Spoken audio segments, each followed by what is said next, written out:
Welcome to my channel Andhrapuri. Winter season లో అందరికి throat infections, throat pains రావడం చాలా కామన్. అలాగే కొంతమంది గొంతు కూడా పోతూ ఉంటుంది. నాకు కూడా సేమ్ అదే ప్రాబ్లం.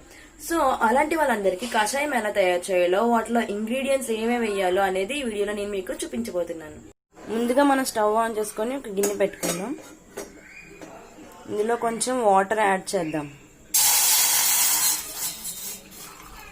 మీకు సరిపడినంత వాటర్ యాడ్ చేసుకోండి.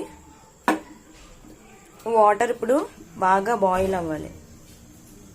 ఇప్పుడు బాగా బాయిల్ అవుతుంది కదండి. ఇప్పుడు కొంచెం పసుపు యాడ్ చేసుకుందాం. పసుపు వేసిన తర్వాత కొంచెం బాయిల్ అవ్వాలి. ఇప్పుడు మనం ఇందులో దంచిన అల్లం వేసుకుంటున్నాను, తొక్క తీసుకునేదే. ఇప్పుడు 2 లవంగాలు, ఇందులో దాల్చిన చెక్క పౌడర్ వేసుకోవచ్చు, అలాగే దాల్చిన చెక్క కూడా వేసుకోవచ్చు. నేను దాల్చిన చెక్క వేసుకుంటున్నానండి. కొంచెం మిరియాలు, అలాగే కొంచెం హనీ కూడా యాడ్ చేసుకుంటున్నాను. మీకు హనీ అదే బెల్లం లేకపోతే హనీ యాడ్ చేసుకోవచ్చు, లేదంటే బెల్లం కూడా ఇందులో వేసుకోవచ్చు. ఇప్పుడు దీన్ని బాగా మిక్స్ చేయండి. కొంతసేపు బాయిల్ అయ్యే వరకు ఉందాం. చూసారు కదండి, ఇప్పుడు బాగా బాయిల్ అవుతుంది కదా. ఇలాగే కొంతసేపు ఉంచి మనం డ్రింక్ చేయడానికి తీసుకుందాం.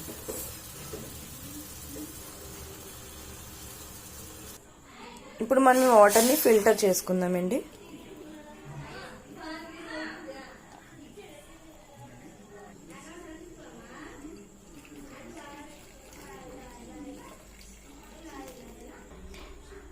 ఈ కషాయం గోరువెచ్చగా అయిన తర్వాత మనం లెమన్ జ్యూస్ కూడా యాడ్ చేసుకుందాం.